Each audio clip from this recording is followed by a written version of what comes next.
I've just said goodbye to Maya and Taya and booked into my new lodgings. I booked a single room, and there is indeed a single bed in this room, but there is also a double bed in this room. So it's actually really bright and airy. The ceiling is very, very high, right up in the rafters. It's a beautiful beamed ceiling, and some nice detailing around the windows. It looks out onto the main street. Everything's still a bit closed today. A lot of the shops are closed still because it is just after Eid. I think people are just kind of enjoying being at home with their families. The windows are covered in brine because we're a seaside town. There's lots of waves and wind going on. There isn't any soap or toiletries or anything. Nice big mirror, huge mirror. And a really nice spacious shower. So I'm looking forward to getting into that, although the shower head isn't actually attached to anything. It's not, it's a sort of a handheld one, which is a bit of a shame because it's such a nice big shower. And I have noticed that the toilet seat's a little bit wobbly as well, so they could do with repairing that. So it's a very nice, spacious, airy room, but the details, like this cupboard over here, is held together with a band.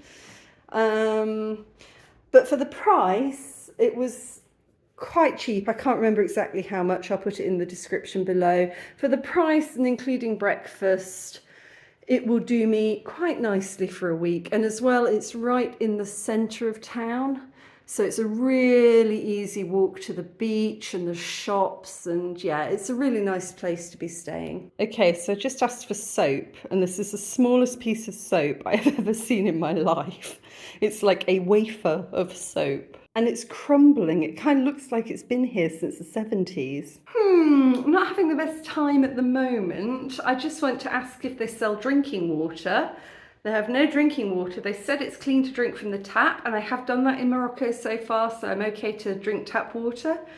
But in order to do that, I need a cup, and there is no cup in the bathroom. So I went down to ask for one. They said, yes, we'll bring you a cup, and nothing. So she did look down the street, and all of the shops are closed at the moment because it's lunch. So at the moment, if I want to get any drinking water, I've got to trek back through the Medina looking for it, which I think for a hotel is kind of a bad sign. You know, if you've got guests here, you should be selling drinking water. Okay. Up on the roof terrace, there might be a kitchen. So let me go and see if there's a cup in the kitchen. Okay, I have now located a glass and I am going to drink some water.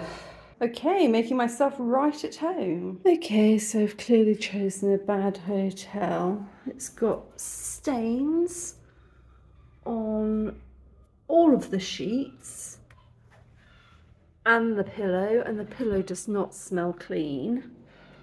And I've also discovered that we're facing onto the main street and there is no soundproofing. I can hear the guy listening to his TV like over the road.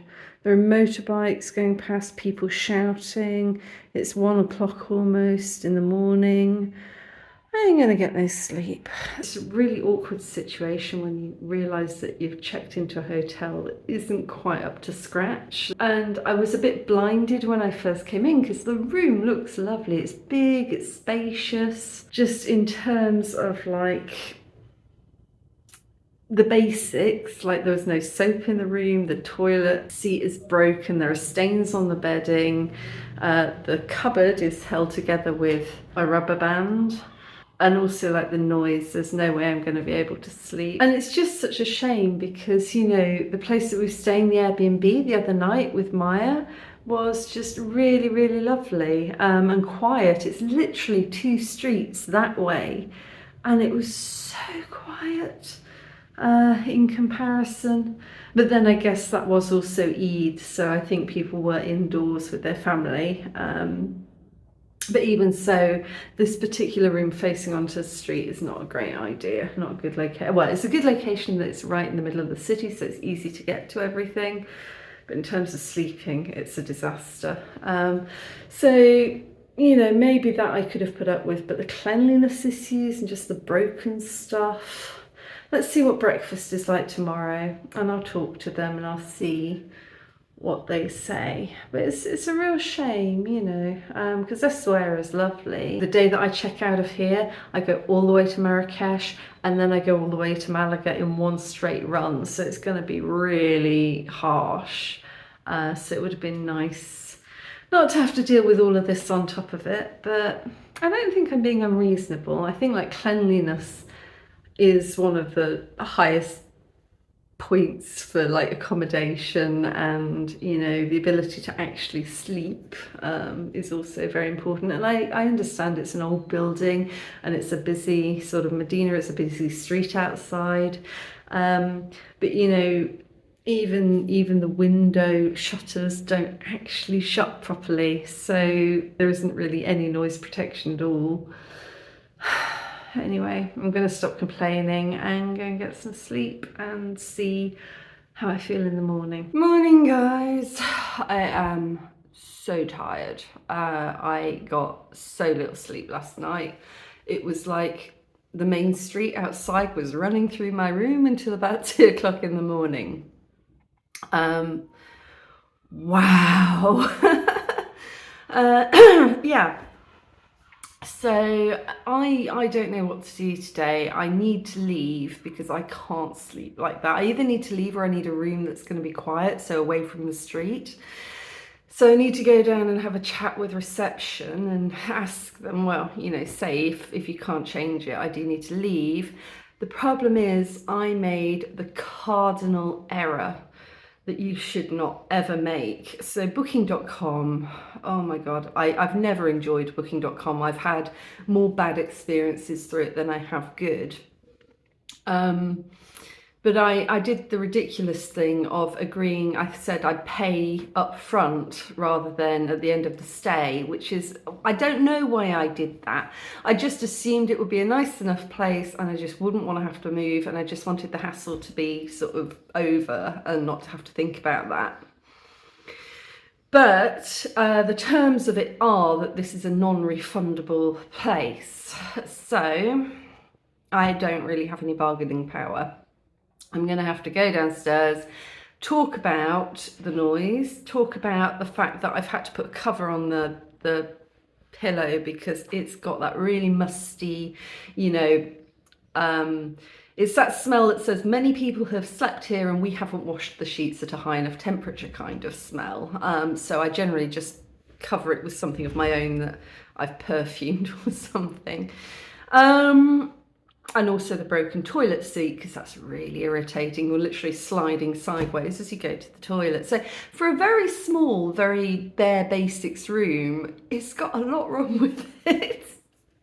And if I was a budget backpacker, I'd probably be thrilled, but for the price.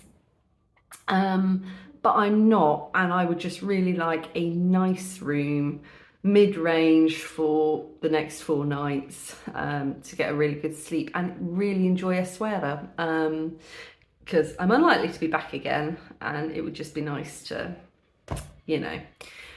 But at the same point, I really dislike confrontation when it comes to hotel rooms, so I'm just going to go and make my case, and if they can't offer me a different room, I think I might just spend the money on other accommodation anyway, because to be fair, this place wasn't that expensive. But I'm a bit annoyed because on Booking.com, it actually rated it as good. It had a lot of ratings and it rated it as good.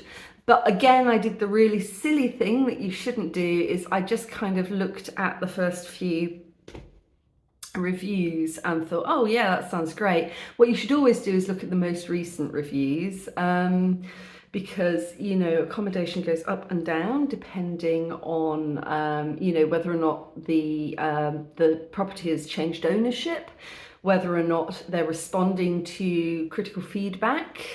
So sometimes they can get really bad ratings in the beginning and become much, much better, or they can be really, really good, as I think this might have been the case with the first few hundred reviews, and then go downhill as like the owner moves away, loses interest, and is not so invested in the business anymore. Which is the feeling that I get here. It's a nice enough place, but it feels like it's seen much better days. So I'm going to go and have a quick chat now. It's difficult because on the listing it said that you know, English was not a problem, but it is a problem because I haven't met any member of staff yet who actually speaks any English, and my French is horrific. So we're going to be relying on Google Translate a bit, I think, and that's going to make a long process even longer. But yeah, booking.com, never ever pay up front if you can help it. I don't even know why I did that. I don't know. I mean, I knew even when I pressed the button I probably shouldn't do that, but I did it anyway. So I guess I've only got myself to blame. Okay guys, I'm being a total wimp about this. I've only got 4 nights in Essaouira. I don't want to spend them feeling anxious or upset. The correct thing to do would be to go downstairs, speak to the staff, try and get a quieter room,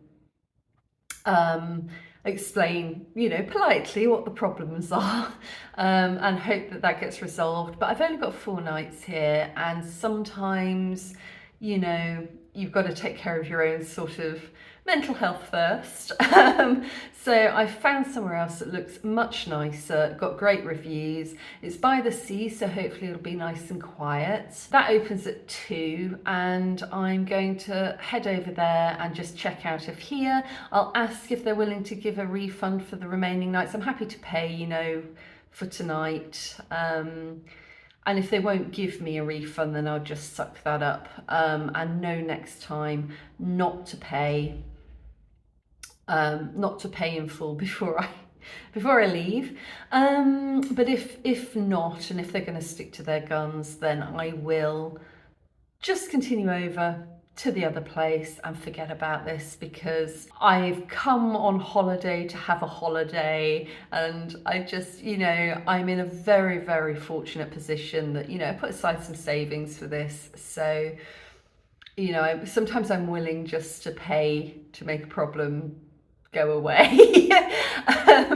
You know, I can do confrontation, but I don't want to. And, you know, it probably isn't as big a deal. I'm sure somebody else would stay here and think it was, you know, absolutely fine.